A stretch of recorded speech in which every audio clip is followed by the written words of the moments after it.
सो हमारा जो ऑब्जेक्टिव है वो फाइल अपलोडिंग हमारा ऑब्जेक्टिव था प्रीवियस क्लास के अंदर। नेक्स्ट 3 ये हमारा बैकएंड इंस्ट्रक्शन वाला जो टीएक्सटी फाइल हम जो डे फर्स्ट से कंटिन्यू कर रहे हैं। और हमारा ऑब्जेक्टिव है कि हमें एक फाइल अपलोड करना है। फाइल अपलोडिंग कोई सा भी प्रोजेक्ट होगा, file uploading is the basic task, है ना। जो अभी हमें नया प्रोजेक्ट मिला उसमें भी डॉक्यूमेंट अपलोड कर रहे हैं। चाहे जस्ट डायल में काम करो वहां पर भी आपको जस्ट डायल में भी आपका क्या है, डॉक्यूमेंट अपलोड का काम है ना। अगर आपको किसी होटल का, रेस्टोरेंट का कोई रिव्यू देना है, कुछ देना है आपको, तो उन्होंने आपको फैसिलिटी दे रखी है क्या करना, डॉक्यूमेंट अपलोड करने की फैसिलिटी दे रखी है। तो yes, file uploading is a very important task of any backend engineer और फुल स्टैक इंजीनियर। तो हम इसको स्टार्ट करते हैं। सो ये रही मेरी नेक्स्ट.जेएस की एप्लीकेशन। वीएस कोड एडिटर में मैंने स्टार्ट किया, ठीक है ना। सो सेव किया, रन किया इसको,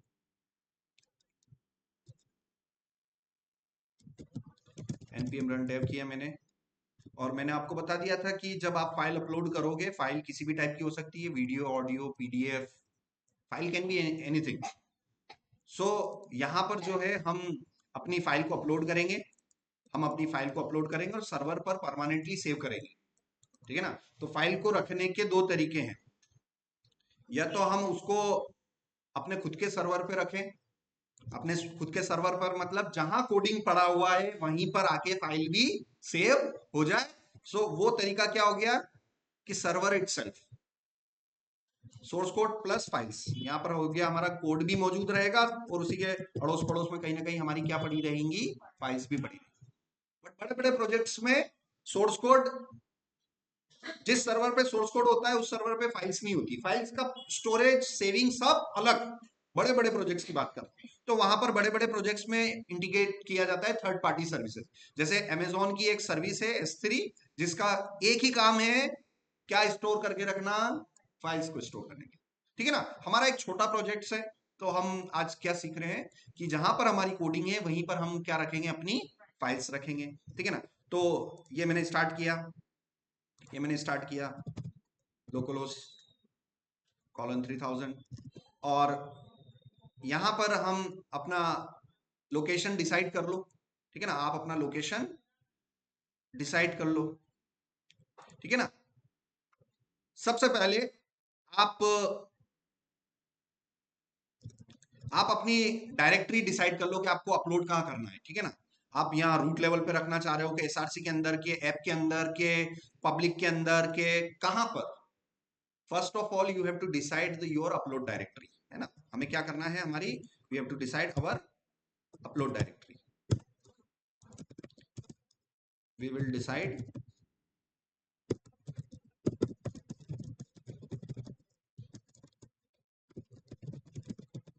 पाथ, अपलोड डायरेक्टरी का पाथ।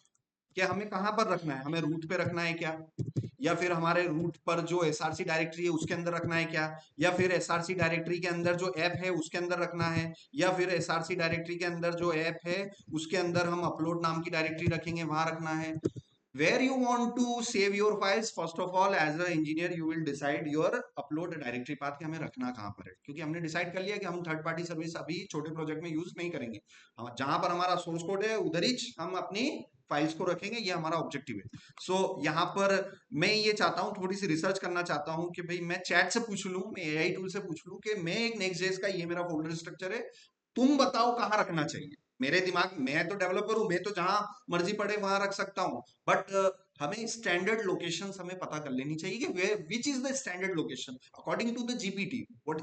क्योंकि स्टैंडर्ड इंडस्ट्री में क्या चल रहा है उसका चैट को ज्यादा नॉलेज है कि भाई तुम यहाँ रख लो, ये ज्यादा बेटर है, इससे ये तुम्हें फायदा होगा, वो फायदा होगा। वो कुछ 2 मिनट लग रहे हैं, हम रिसर्च कर लेते हैं, कोई दिक्कत इसमें नहीं। तो मैं तो यहाँ पर भी, यहाँ रूट लेवल पे भी अपलोड डायरेक्टरी बना के ना मैं आपको कर दूंगा, बट वो हमने प्रॉपर रिसर्च करके वो काम नहीं किया है। तो हम जो भी काम करेंगे प्रॉपर रिसर्च के थ्रू करेंगे। First of all we will decide which will be our project directory path. उसके लिए मुझे जीपीटी को प्रॉम्प्ट देना पड़ेगा, जीपीटी को मुझे बताना पड़ेगा कि भाई ये मेरा फोल्डर स्ट्रक्चर है। सो यहाँ पर एक कमांड होती है ट्री कमांड, ठीक है ना। ट्री कमांड जो होती है वो ट्री कमांड क्या करती है, आपके पूरे डायरेक्टरी स्ट्रक्चर का फोल्डर स्ट्रक्चर बता देती है। ठीक है ना।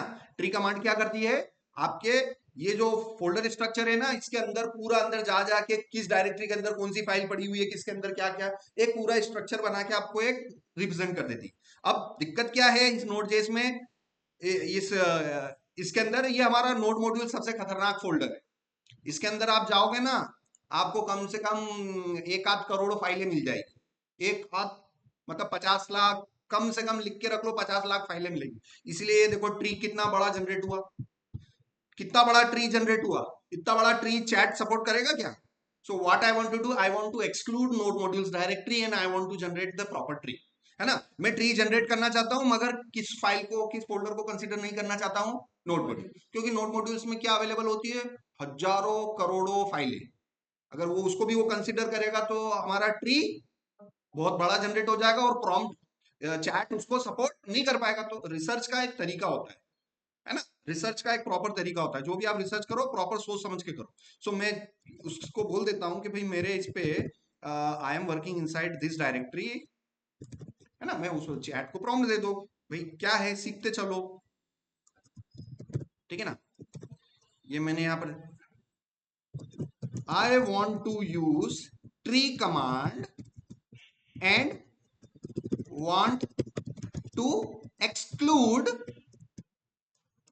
which directory, node modules, ठीक है ना, node underscore modules। ये मैंने चैट को बोला कि भाई मैं इसके अंदर हूं और मुझे क्या करना है, ट्री कमांड यूज करना है, तो यहां पर मुझे नोड मॉड्यूल्स का वो एक्सक्लूड करना है। उसने मेरे को एक कुछ कमांड दी। अब ये याद रखने की जरूरत नहीं है, जो बेवकूफ होगा वो याद रखेगा और जो इंटेलिजेंट होगा सिर्फ इतना पता है कि मैं वो जिस समय मुझे जरूरत है मैं चैट से पूछ लूंगा, मैं गूगल से पूछ लूंगा, मैं कहीं से भी पूछ लूंगा। मैं है ना, मैं याद नहीं रखता हूँ, मैं मुझे प्रोसेस याद होनी चाहिए कि भाई करना क्या है, हमें ट्री निकालना है। और दिक्कत कहाँ आ रही है, लंबा ट्री क्यों बन रहा है, मुझे पता है यार, नोड मॉड्यूल्स में बहुत सारी फाइलें हैं, क्या करें, नोड मॉड्यूल्स को एक्सक्लूड करना है वाइल यूजिंग ट्री कमांड। इतना पता है ना अपने को, बस वो प्रॉम्प्ट दो चैट को और वो आपको कमांड दे देगा, कुछ नहीं करना है, आंख बंद करनी है, कमांड को लिया आपने और प्रॉपरली आप यहां पर करेंगे और इंटर करेंगे, ठीक है ना। तो अब देखो शायद अब ट्री जो है हमारा ऑलमोस्ट, यहां पर देख लेते हैं, might be it has not considered the node modules, ठीक है ना, उसने नोड मॉड्यूल्स कंसिडर नहीं किया।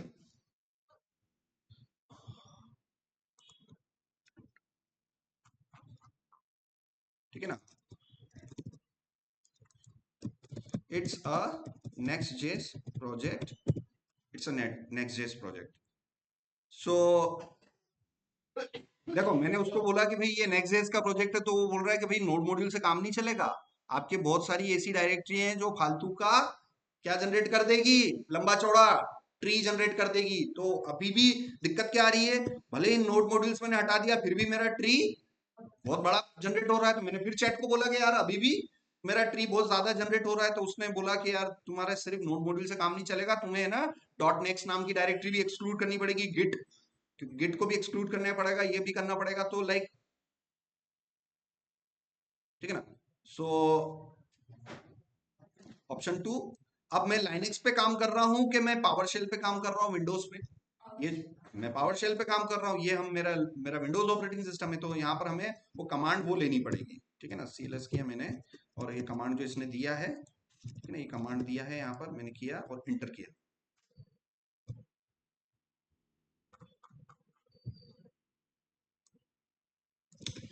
अरे यार इतना करने की बजाय आप डायरेक्टली प्रॉम्प्ट से पूछ लो ना, I am working in the Next.js project, where should I upload the मतलब किसी भी काम को करने को सबसे कॉम्प्लेक्स तरीका भी होता है और स्ट्रेट, समझ में आ रहा है, इट्स थॉट प्रोसेस कि आप उस प्रॉब्लम स्टेटमेंट को कैसे सॉल्व कर रहे हो, कॉम्प्लेक्स वे से भी आप सॉल्व कर लोगे and just straight. So I am using Next.js 16.x. I want to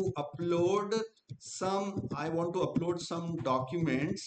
Please suggest me the proper folder structure, है ना। पूछो कि भाई मैं मैं उससे अपना प्रॉपर फोल्डर स्ट्रक्चर पूछना चाहता हूँ कि भाई तुम सजेस्ट करो। मैं तो डेवलपर हूँ, मैं जहां पर चाहूंगा वहां पर रख लूंगा।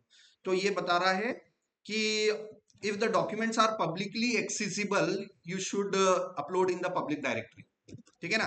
तो रिक्वायरमेंट क्या है कि ये जीपीटी ये बता रहा है कि आपके डॉक्यूमेंट्स अगर इंटरनेट पर पब्लिकली हर किसी को मिल जाए हिट करके, तो आप उसको कहाँ रख दो, पब्लिक डायरेक्टरी में। बट जिस प्रोजेक्ट पे हम काम कर रहे हैं वो प्रोजेक्ट जो है वो इंपोर्ट एक्सपोर्ट के बिजनेस का है। इंपोर्टर अपने कॉन्फिडेंशियल चीजें यार, इनवॉइस और जो भी गवर्नमेंट के कुछ डॉक्यूमेंट्स, कुछ तो कुछ सेंसिटिव इंफॉर्मेशन से, और वो इंपोर्टर और एक्सपोर्टर नहीं चाहते हैं कि उनके डॉक्यूमेंट पब्लिकली इंटरनेट पर अवेलेबल हो। तो ये वाला पब्लिक डायरेक्टरी वाला कॉन्सेप्ट तो हम नहीं लेंगे, क्योंकि we don't want to upload the directory into the public directory.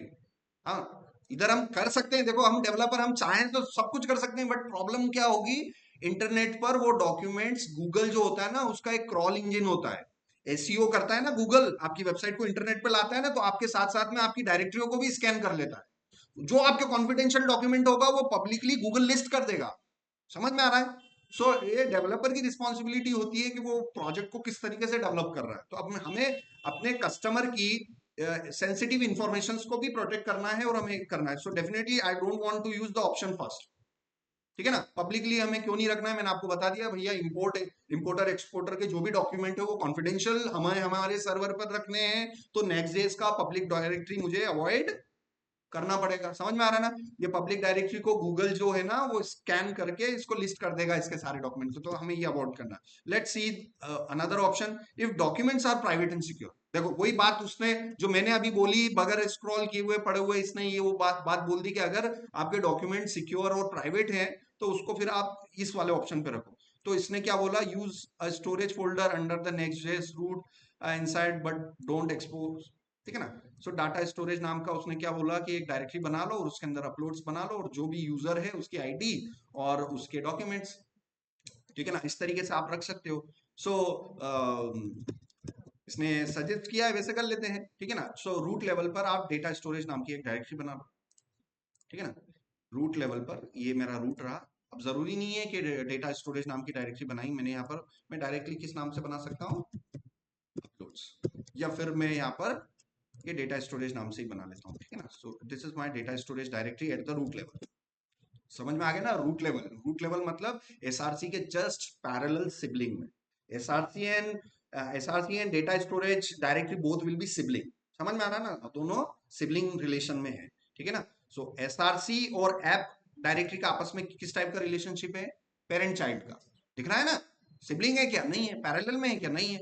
SRC parent है और ऐप चाइल्ड है। तो आपको फोल्डर स्ट्रक्चर का रिलेशन भी पता होना चाहिए, कौन किसका पेरेंट चाइल्ड है। सो यहाँ पर ये हुआ। अब इसके अंदर मुझे क्या बनाना है, अपलोड्स नाम की डायरेक्टरी बनानी है। इसके अंदर मुझे क्या करनी है, अपलोड्स नाम की डायरेक्टरी बनानी है, और उसके अंदर मैं यूजर बेसिस पर अपने डॉक्यूमेंट अपलोड करूंगा। ठीक है ना। तो यूजर बेसिस पर मुझे अपने डॉक्यूमेंट अपलोड करने होंगे। अभी मैं डायरेक्टली कर रहा हूं, फिर जब मैं आपको रजिस्ट्रेशन और लॉगिन में बता दूंगा तो हमें लॉगिन की आईडी मिलेगी, उस बेसिस पर हम डायनेमिकली फोल्डर क्रिएट करके और उसमें हम करेंगे। अभी मैं स्ट्रेट फॉरवर्ड आपको बताना चाहता हूँ। ठीक है ना। सो ये हमारा पेज रहा। ठीक है ना। सो यहाँ पर हम गए, और बेसिकली ये एम्प्टी टैग लिया मैंने, और this will be my file uploading. This is my file uploading and I will use h1। ठीक है ना। ये हमारा फाइल अपलोडिंग वाला कॉन्सेप्ट है। ठीक है ना। फाइल अपलोडिंग के लिए बेसिकली, फाइल अपलोडिंग के लिए हम क्या यूज करते हैं, फाइल अपलोडिंग के लिए हम HTML में क्या यूज करते हो, फाइल अपलोडिंग के लिए अगर आप HTML में यूज करोगे, यूज फॉर्म्स। क्या यूज करते हो, HTML फॉर्म्स। क्लाइंट से सर्वर पर इंफॉर्मेशन भेजने के लिए HTML का कौन सा टैग यूज करते हैं, हम फॉर्म टैग यूज करेंगे। अगर मुझे फाइल भी क्लाइंट से सर्वर पर भेजनी है तो भी मैं क्या यूज करूंगा, फॉर्म ही यूज करेंगे। Form is the basic element, HTML element, we will use this form element. ठीक है ना। सो फॉर्म का स्टार्ट, फॉर्म का क्लोज लिया मैंने, इसी के अंदर फॉर्म का स्टार्ट, फॉर्म का क्लोज लिया। इसके अंदर हम यहाँ पर ले लेते हैं, इनपुट लिया और सेल्फ क्लोज किया इसको।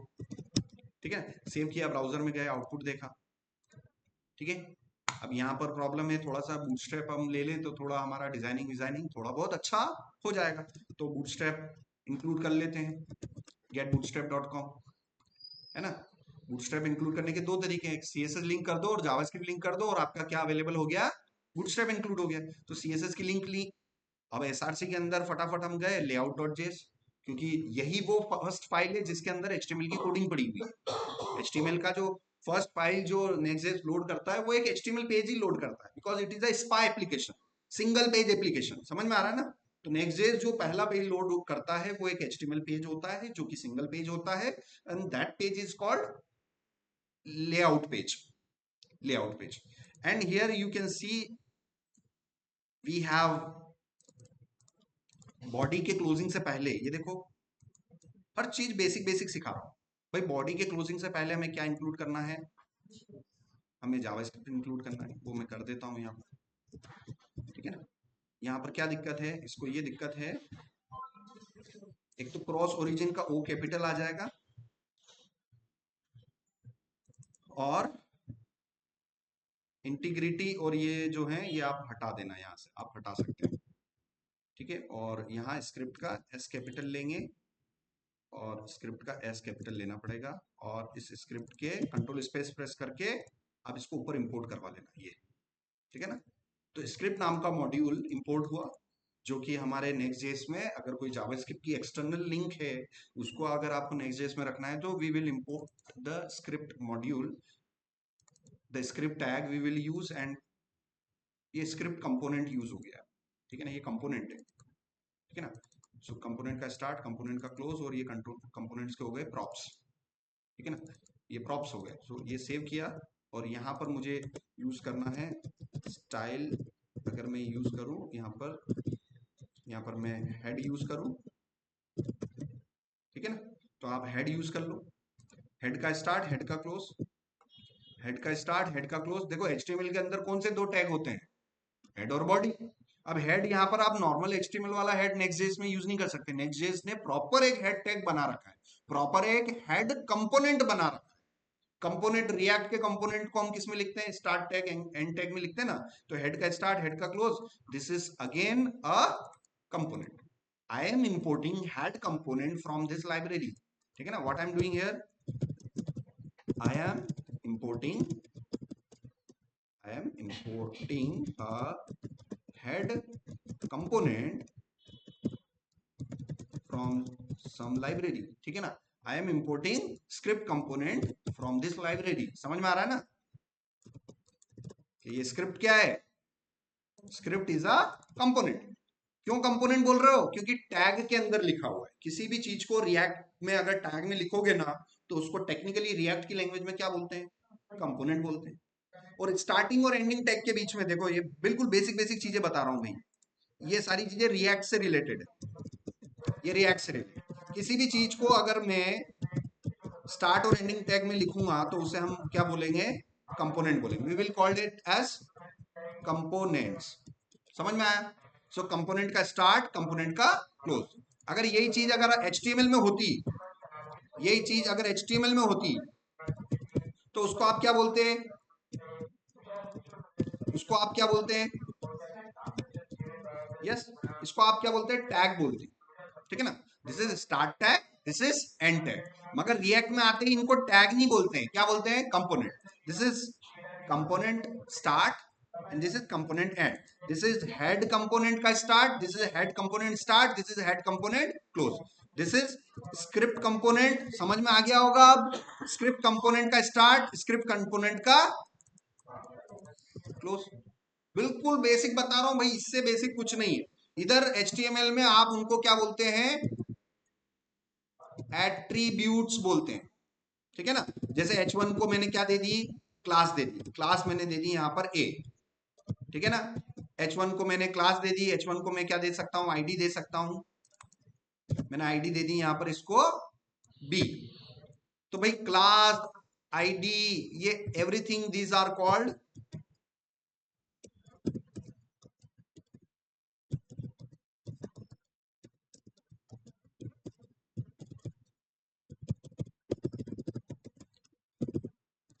समझ में आ रहा है, this is called कंपो,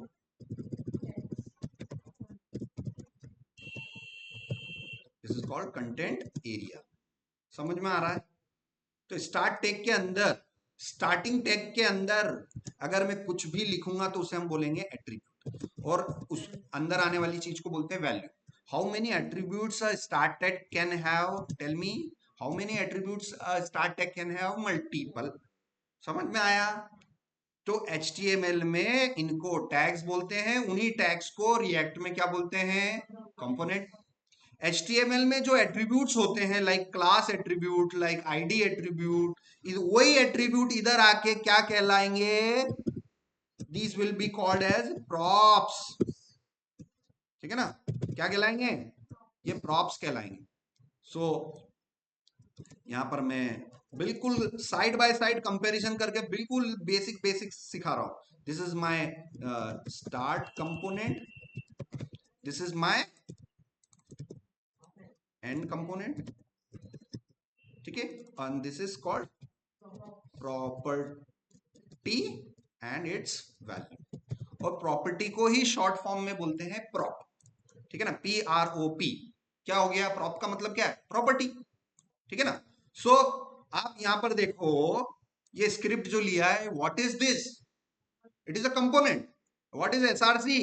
it is a property. और ये जो मैंने वैल्यू दिया हुआ है डबल कोट्स में, उसका एड्रेस, ये उस प्रॉपर्टी की क्या हो गई?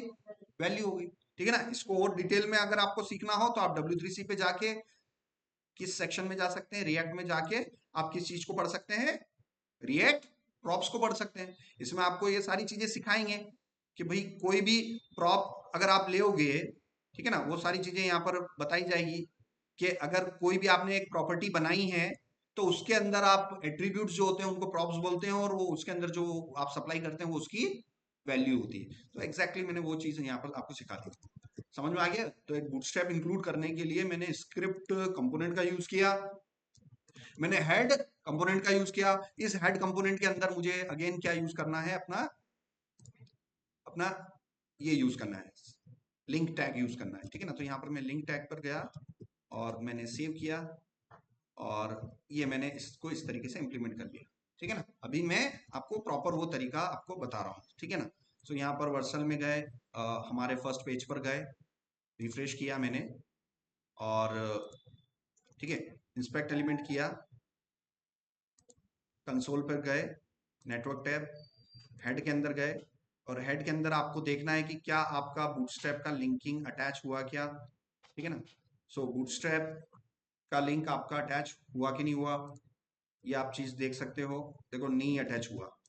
सेव किया मैंने, ब्राउजर पे गए, रिफ्रेश किया मैंने, और ये हमारा लेआउट कंपोनेंट है, ये रूट लेआउट है, और इसके अंदर हमने इंजेक्ट किया है। सो सो यहाँ पर हम बूटस्ट्रैप को इंटीग्रेट करवा देते हैं।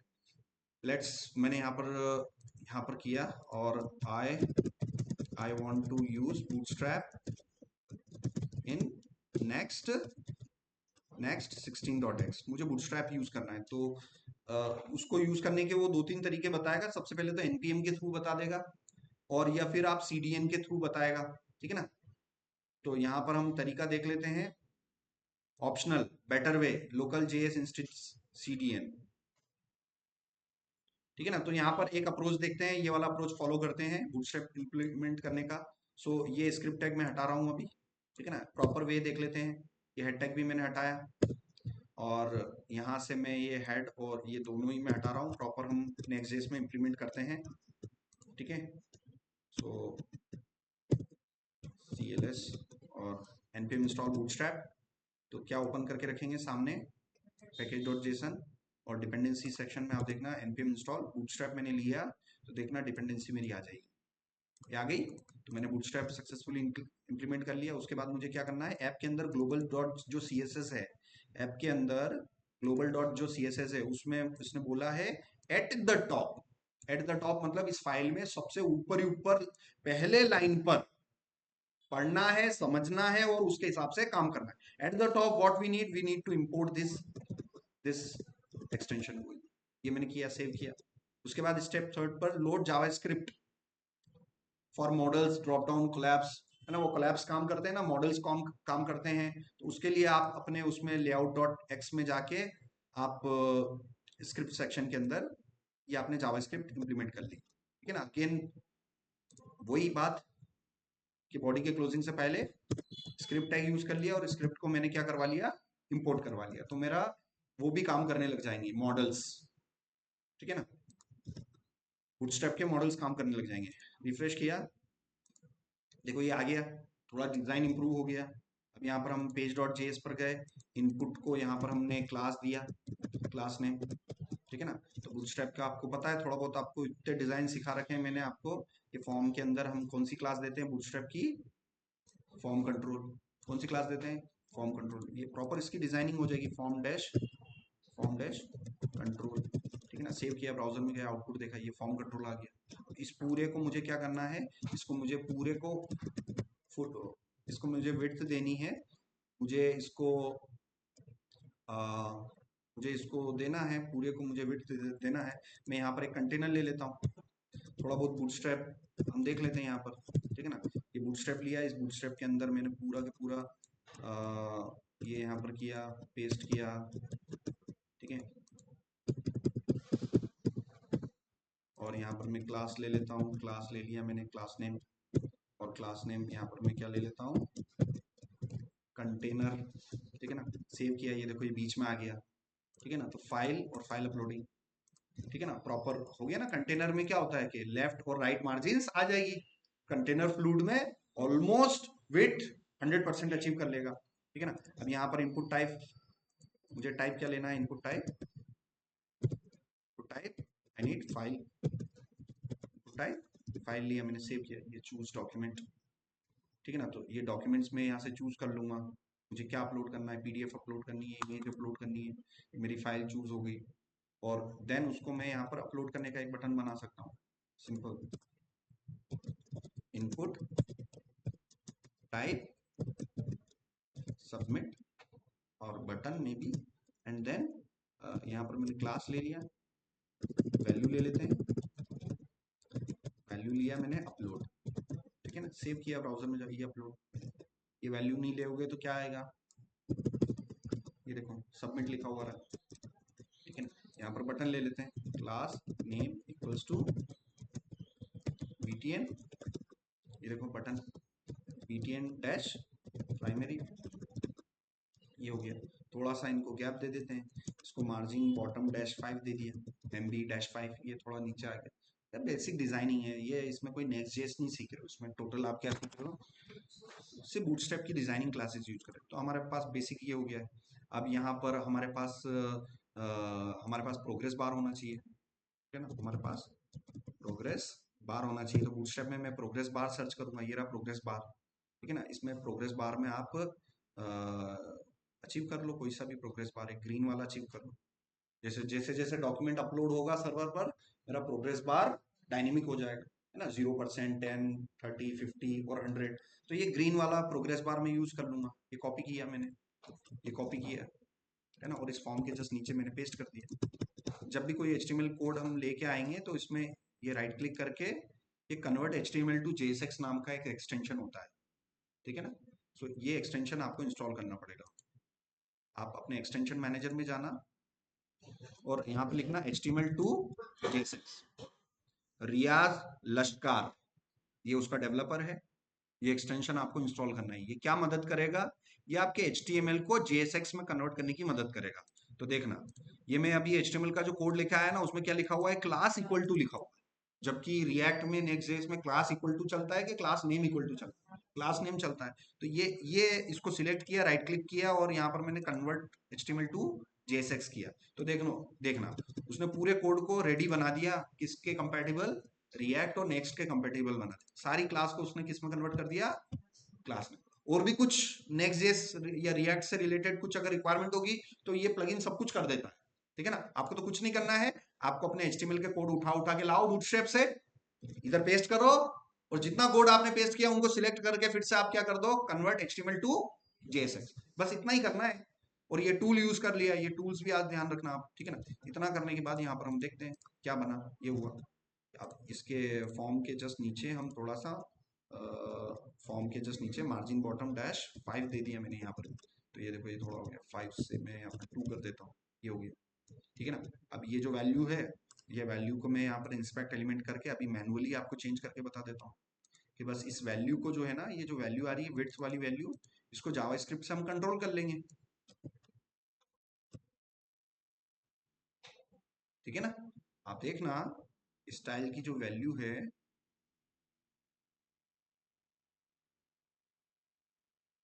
ये जो वैल्यू आ रही है यहाँ पर, स्टाइल की जो वैल्यू आ रही है, इस वैल्यू को ही तो मुझे कंट्रोल करना है, किसकी मदद से, जावास्क्रिप्ट की मदद से। जैसे जैसे मेरा डॉक्यूमेंट अपलोड होते जाएगा वैसे वैसे मैं इस प्रोग्रेस बार को भी कर सकता हूँ।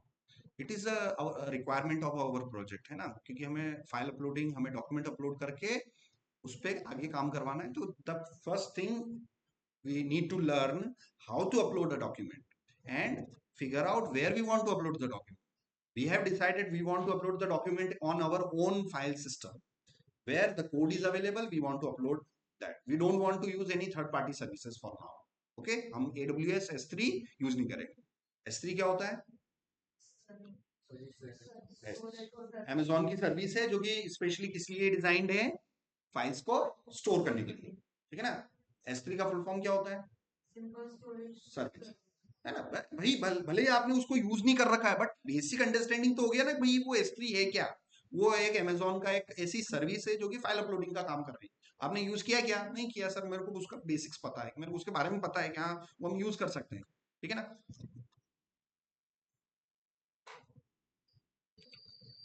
सो ये हुआ।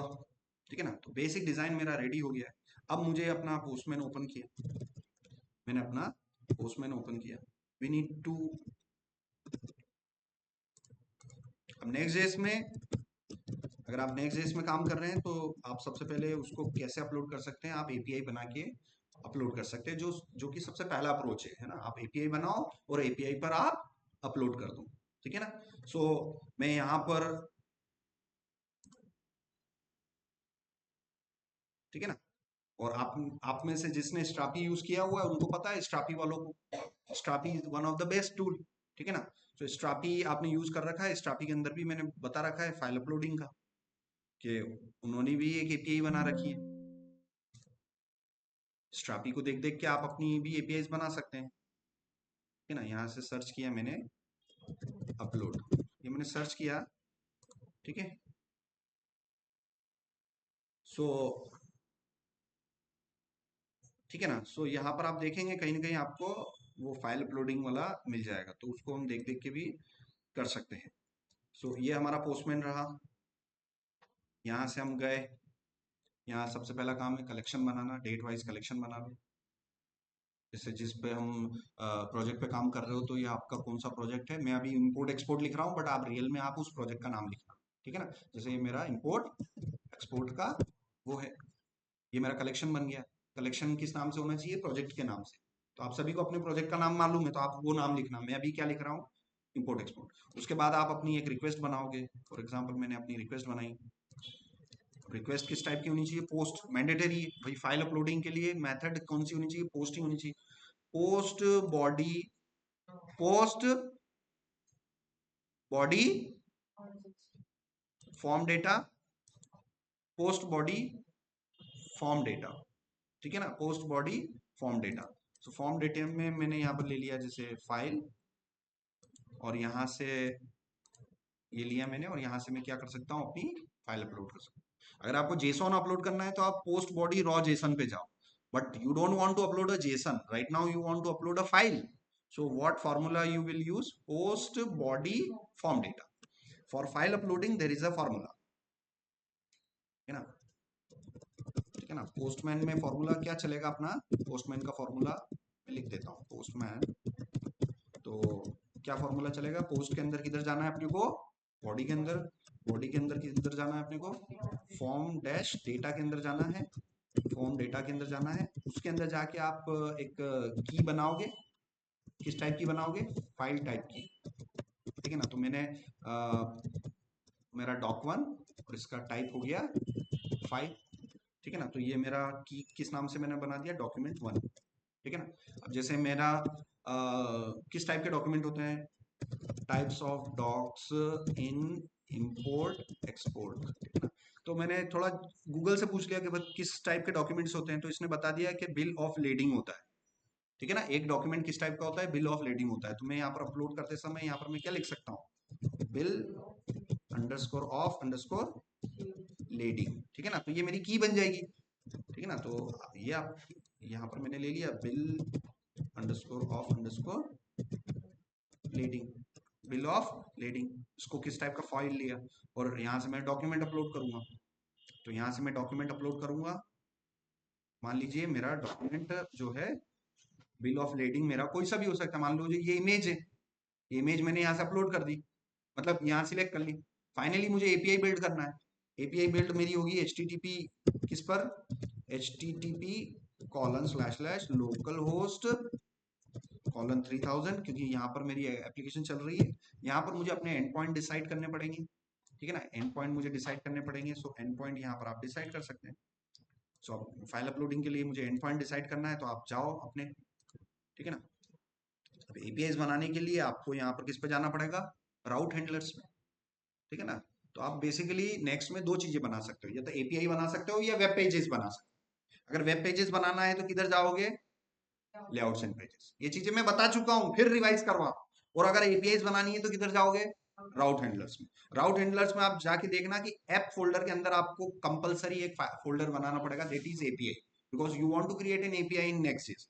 सो यहाँ पर मैं ऐप के अंदर गया, और ऐप के अंदर कोई एपीआई नाम की डायरेक्टरी नहीं है, आपको क्रिएट करनी पड़ेगी। ठीक है ना, तो मैं गया ऐप के अंदर, और इसके अंदर मैंने किस नाम की डायरेक्टरी बनाई, एपीआई नाम की बनाई। और एपीआई नाम की डायरेक्टरी बनाने का तरीका क्या हो गया, जिस नाम से आपने डिसीजन ले रखा है।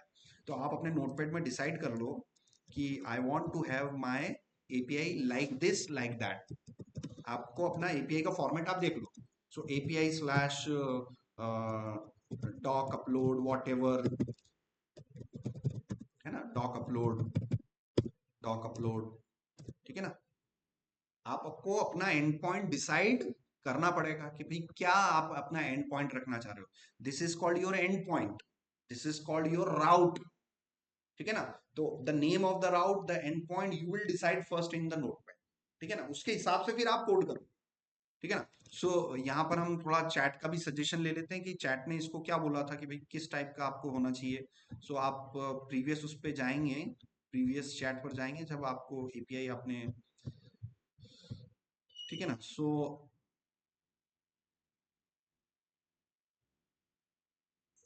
ठीक है ना, ये उसने,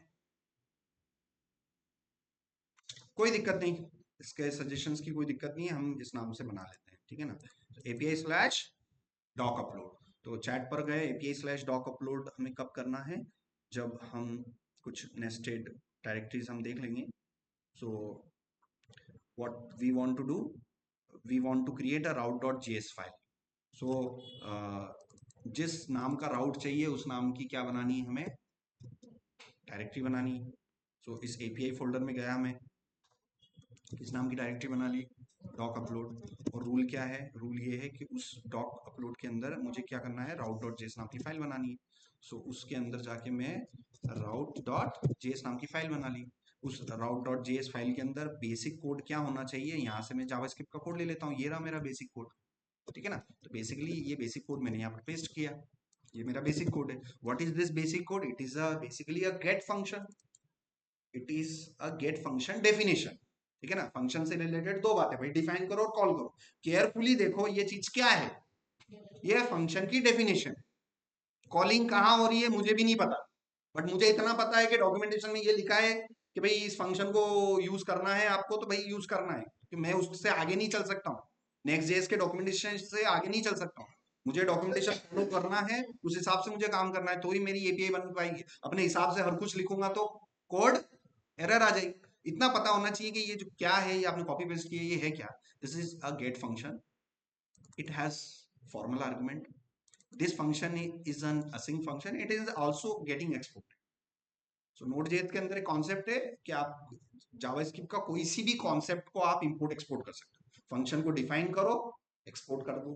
वेरिएबल को डिफाइन करो, एक्सपोर्ट कर दो। क्लास को डिफाइन करो, एक्सपोर्ट कर दो। अरे डिफाइन करो, एक्सपोर्ट कर दो। जावास्क्रिप्ट में जितने कॉन्सेप्ट आपने पढ़ रखे हैं उन सारे कॉन्सेप्ट को आप क्या कर सकते हो, एक्सपोर्ट, ताकि आप दूसरे फाइल में उसको कहीं पर यूज कर सकते हैं। अब ये एक्सपोर्ट करके क्या कर रहा है मेरे को भी नहीं मालूम, ईमानदारी से मेरे को बिल्कुल नहीं पता है कि ये क्या कर रहा है, बट इतना पता है कि हाँ यार इन्होंने क्या कर रखा है, गेट फंक्शन को एक्सपोर्ट कर रखा है, ताकि इस गेट फंक्शन को कहीं ना कहीं इंटरनली उसके आर्किटेक्चर में यूज हो रहा होगा, मुझे नहीं पता, मैंने नहीं बनाया नेक्स्ट जेस।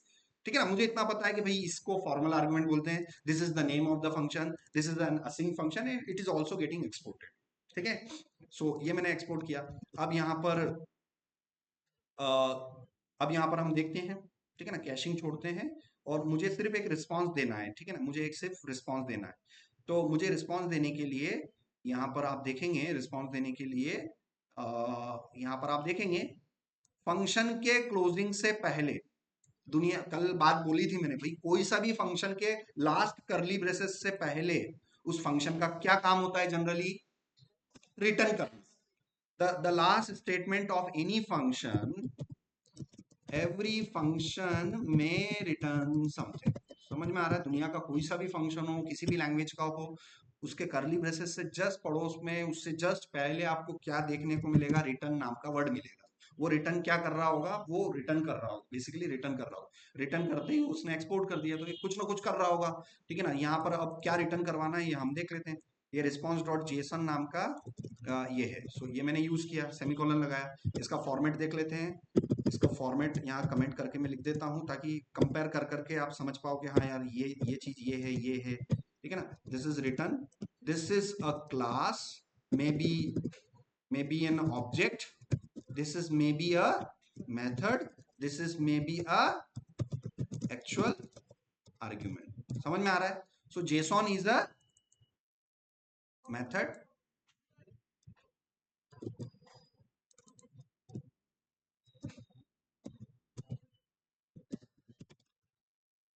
so see, the response is a class external object, JSON its method। इस राउंड ब्रैकेट के अंदर जो आ रहे हैं ये एक्चुअल आर्गुमेंट्स है। अब इस पैटर्न को देखो, मैं आपको बेसिक्स से सिखा रहा हूँ, इसलिए मैं ये सारी चीजें अगेन आपको प्लेग्राउंड पे जाके मैं बता देता हूँ। जेएस प्लेग्राउंड पर जाओ, जेएस प्लेग्राउंड पर हर छोटी छोटी चीजें जो हम एनकाउंटर कर रहे हैं, हम जो फेस कर रहे हैं, उनका डिटेल एक्सप्लेनेशन मैं आपको टाइम टू टाइम कहाँ बताते रहता हूँ, जावास्क्रिप्ट में। अब मैं आपको इसके बारे में बता रहा हूँ कि भाई ये क्या फॉर्मेट है। सो यहाँ पर आप देखना, आपके पास कोई जावास्क्रिप्ट की क्लास है, माई क्लास। ठीक है ना, कौन सा टॉपिक है यहाँ पर, ये चल रहा है हमारा जावास्क्रिप्ट और ये चल रहा है हमारा क्लास। ठीक है ना, जावास्क्रिप्ट क्लास। ठीक है ना, तो इस जावास्क्रिप्ट क्लास के अंदर, इस जावास्क्रिप्ट क्लास के अंदर कितने मेंबर होंगे, 3। पहला मेंबर प्रॉपर्टी, दूसरा मेंबर, कौन होता है, कंस्ट्रक्टर होता है, तीसरा मेंबर कौन होता है, मेथड होता है। ठीक है ना, मेथड मतलब फंक्शन। तो यहाँ पर मैं एक डिफाइन कर सकता हूँ फंक्शन, मान लीजिए मुझे यहाँ पर फंक्शन किस टाइप का बनाना है, जेसन नाम का फंक्शन बनाना है। इस क्लास के अंदर किस नाम का फंक्शन है, जेसन नाम का फंक्शन है, मैं खुद बना रहा हूँ। ठीक है ना, so function space function name Jason, और यहाँ कंसोल लॉग में लिख देता हूँ, कंसोल डॉट लॉग, यहाँ पर मैंने लिख दिया हेलो। ठीक है ना, अब इस क्लास से रिलेटेड दो बातें होती हैं। सबसे पहली क्या, क्लास डेफिनेशन। फंक्शन से रिलेटेड दो बातें, क्लास से रिलेटेड दो बातें। क्लास को डिफाइन करो और क्लास को इंस्टेंशिएट करो। क्लास इंस्टेंशिएशन। ठीक है ना, क्लास को इंस्टेंशिएट करने के लिए एक फॉर्मूला दे रखा था मैंने, let CEO is equal to CEO 1 equals to 1, मतलब 2 भी आएगा, 3 भी आएगा। इसका मतलब किसी भी क्लास के how many external object I can create, multiple.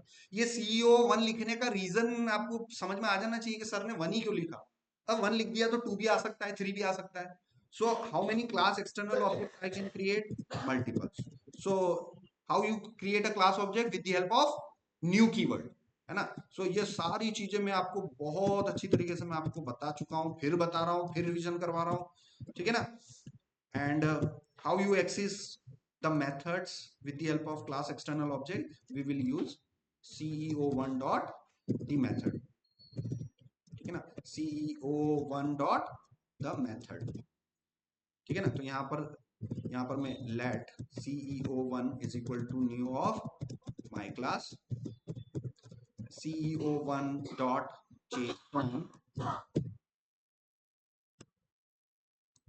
ठीक है ना, इसमें ये फंक्शन कीवर्ड यूज नहीं होता है, ठीक है ना, क्लास के अंदर फंक्शन कीवर्ड यूज नहीं होता है। और देखो CEO1.json किया तो मेरा हेलो मैसेज आ गया। So you understand this format is actually the format that you are using, response.json is actually a implementation of some class। मतलब आपको सिर्फ थॉट प्रोसेस करना है यार, ये किसी ने ये रिस्पॉन्स क्या है, ये मेरे क्लास का एक्सटर्नल ऑब्जेक्ट है। किस क्लास का, कहीं ना कहीं होगा भाई, मैंने तो नेक्स्ट नहीं बना रखा, तो आपको सिर्फ जो चीजें मैंने बेसिक सिखा रखी उससे आपको उसको रिलेट करना है। क्योंकि बीच में डॉट मिल गया, फिर मेथड मिल गया, क्या ये इस पैटर्न से मैच कर रहा है कि नहीं कर रहा है, जो अभी जस्ट मैंने जो बताया है अभी, है ना। इसमें तो एक चीज और हो रही है कि आप एक्चुअल आर्गुमेंट भी पास कर रहे हो, तो यहाँ पर मान लीजिए मैंने एक्चुअल आर्गुमेंट यहाँ पर मैंने पास कर दिया मेरा नेम, ये एक्चुअल आर्गुमेंट यहाँ आके किस में हो जाएगा, फॉर्मल आर्गुमेंट में हो जाएगा, और इस फॉर्मल आर्गुमेंट को मैं यहाँ पर स्ट्रिंग इंटरपोलेशन भी कर सकता हूँ, स्ट्रिंग इंटरपोलेशन कर सकता हूँ।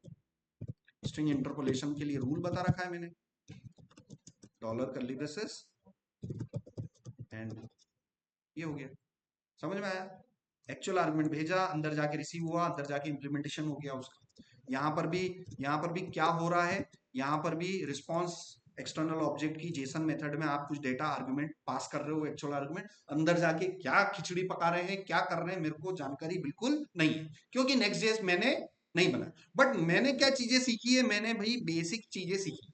भाई क्लास होती है, क्लास के अंदर 3 मेंबर होते हैं, क्लास को इंस्टेंशिएट कैसे करते हैं, क्लास के ऑब्जेक्ट से किसी भी क्लास के अंदर मौजूद मेथड को कैसे कॉल करते हैं, वो बेसिक मेरे को पता है। तो क्या मैं अपने बेसिक चीजें हुए सीखे हुए नॉलेज से, क्या ये एडवांस चीजें जो फ्रेमवर्क में जो फ्रीक्वेंट यूज होती रहे, क्या इससे कंपेयर कर करके चीजें थोड़ी बहुत हम रिलेट कर सकते हैं कि हाँ ऐसा कुछ हो रहा होगा, ठीक है ना। तो बस आपको कंपेयर करना है और समझना है कि यार ऐसा कुछ हो रहा होगा, मैं 100% श्योर नहीं हूँ बट यही कुछ है। Response is a class external object, and ये जिस भी क्लास का एक्सटर्नल ऑब्जेक्ट है उसके अंदर कौन सी मेथड होगी, जेसॉन मेथड होगी, और उसके अंदर मैं पास कर रहा हूँ, अंदर जाके वो क्या कर रहा है मुझे नहीं पता, ठीक है ना। बट हमें ऐसा करना है क्योंकि डॉक्यूमेंटेशन में दिया हुआ है। सो आपको कोई भी रिस्पॉन्स चाहिए तो आपको एक ऑब्जेक्ट लेना पड़ेगा। सो मैं एक स्ट्रिंग ले सकता हूं क्या, क्या स्ट्रिंग ले सकते हैं क्या, रन किया, मैंने अपना एप्लीकेशन चालू किया, npm रन डेव किया मैंने, और फॉर्मेट बना लिया मैंने, slash API slash doc upload, upload है कि अपलोड से देख लो, डॉक अपलोड, ठीक है। Now this method is created using get method, है ना। Here I am testing with post, so इस पोस्ट को मैं अभी क्या कर दूं, टेस्टिंग के लिए गेट कर लूं, ये सेंड किया मैंने, हेलो अनिल आ गया। देखो कोड में आपने कौन सी मेथड यूज कर रखी है, गेट, बट फाइल अपलोडिंग के लिए हमें गेट यूज करनी है कि पोस्ट करनी है, पोस्ट। तो आप तुरंत यहां पर आओ, ये किसका एग्जांपल दिखाई दे रहा है, गेट का। कंट्रोल एफ, एफ मतलब फाइंड, फाइंड मतलब ढूंढना, तो हम किस मेथड को ढूंढेंगे, पोस्ट को ढूंढेंगे। तो पोस्ट का एग्जांपल यहां पर देखने को मिल जाएगा आपको, सेम टू सेम, ठीक है ना। कुछ नहीं करना है, गेट की जगह कुछ नहीं करना है, गेट की जगह अपने को पोस्ट करना है, सेव किया, ब्राउजर में गए। अब अगर उसी को गेट से हिट करोगे तो आपको रिस्पॉन्स नहीं मिलेगा, 405 मेथड नॉट अलाउ, ठीक है ना। जिस मेथड, ये मेथड जिससे आप रिक्वेस्ट कर रहे हो ना, ये अलाउ नहीं है, क्योंकि वहां कोडिंग में ये मेथड हमने डिफाइन कर ही नहीं रखी है। So now I will switch from get to post, then ये हिट किया, अभी देखो हेलो अनिल आ, ठीक है ना। तो इतना रिस्पॉन्स हमने नेक्स्ट.जेएस की एक वेरी सिंपल एपीआई बता दी है, बट अभी मैंने डॉक्यूमेंट अपलोड करना नहीं बताया, मैंने वो पूरा एपीआई का फॉर्मेट बता दिया है किस तरीके से हमें करना है। route.js नाम की फाइल बनानी है, उसके अंदर गेट कैपिटल में या पोस्ट कैपिटल नाम से एक फंक्शन बनाना है, एक्सपोर्ट करना है, अंदर जाके response.json, और एक स्ट्रिंग भी मैं वो कर सकता हूँ, एक स्ट्रिंग भी कर सकता हूँ, और इस स्ट्रिंग की जगह मैं एक जावास्क्रिप्ट का ऑब्जेक्ट भी कर सकता हूँ, और ऑब्जेक्ट में होती है की, और होती है वैल्यू। की जगह की लिख दिया, वैल्यू की जगह मैंने हेलो अनिल लिख दिया, की जगह मैंने के लिख दिया, कोई दिक्कत क्या उससे, कोई दिक्कत नहीं। प्रॉपर जेसन ऑब्जेक्ट आ रहा है, प्रॉपर क्लाइंट और सर्वर के बीच में जो रिक्वेस्ट हो रही है और सर्वर जो रिस्पांस दे रहा है, सर्वर ने रिस्पांस दे दिया है यहाँ पर क्या, 200, तो प्रॉपर एक रिक्वेस्ट और रिस्पांस, सर्वर का जो क्लाइंट और सर्वर के बीच में जो रिक्वेस्ट हुई, जैसे ही मैं पोस्टमैन से हिट करूंगा तो रिक्वेस्ट कहां से कहां गई, क्लाइंट से सर्वर।